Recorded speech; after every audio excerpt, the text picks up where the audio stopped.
Hi, it's Mistress M again, and thank you for your questions this week.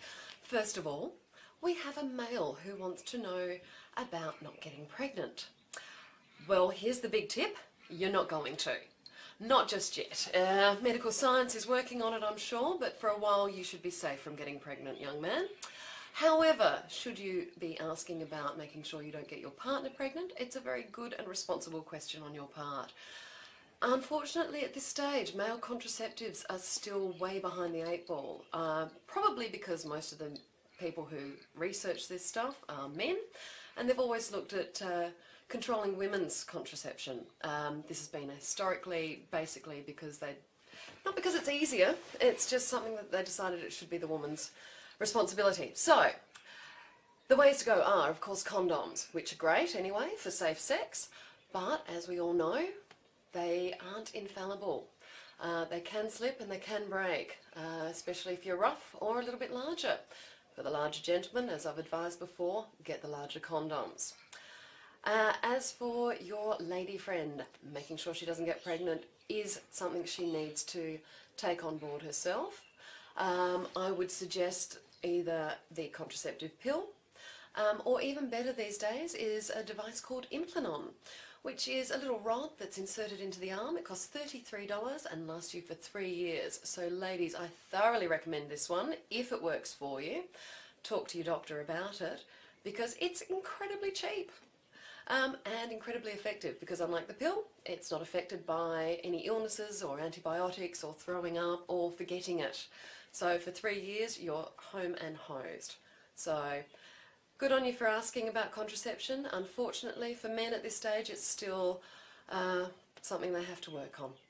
Now, we've also had a lady this week ask us how to maximise her orgasms.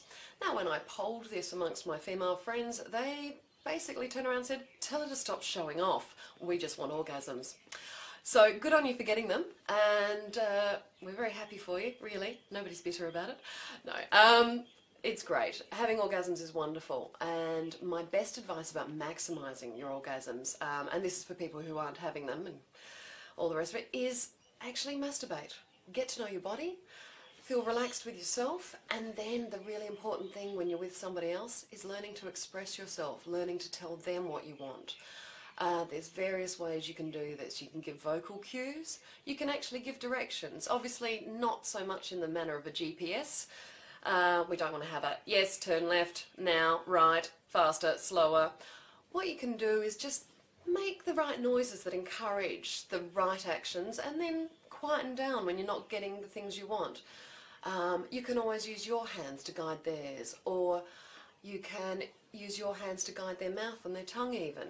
Just give them gentle guidance and praise when it's good. Always praising. It's like when you're training a dog.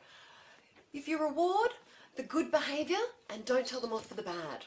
And this goes for the guys too, when you're getting head. Again, just praise the good behaviour and just make those right encouraging noises and everybody will be happy.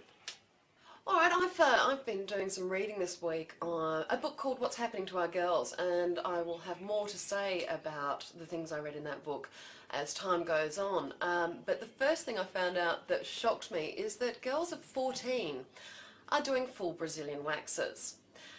You've only just got the hair there, girls. Enjoy it for a little while, okay? You do not need to be removing all the hair straight away, okay? Beyond ridiculous. You've just hit puberty, you've just got the hair, and now you're trying to look 12 again?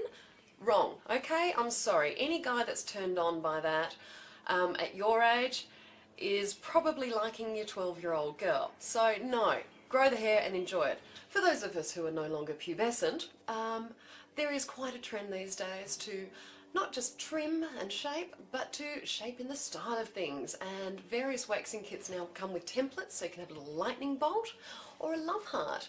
There's even dyes now. So you have, I think it's Betty colour for fun hair down there. So you can actually look these up online and buy these dye kits, which again have lovely little templates, free heart-shaped templates, which I think is nice. But my favourite trend that I heard about, which I just think takes branding to the wrongest degree, is the ladies that shave their pubic hair into the shape of a box, dye it blue, as a hint that if you don't get them a blue box from Tiffany's, you won't be getting into this blue box. Nice one, ladies. Putting out the right messages there, aren't you? Anyway, I personally think everyone should go back to the 70s porn style. Just let it all hang out. Have some fun. Feel natural and enjoy yourself. Bye. Alright, well thanks guys, and thanks for the questions. It's been great fun. I'll see you next week.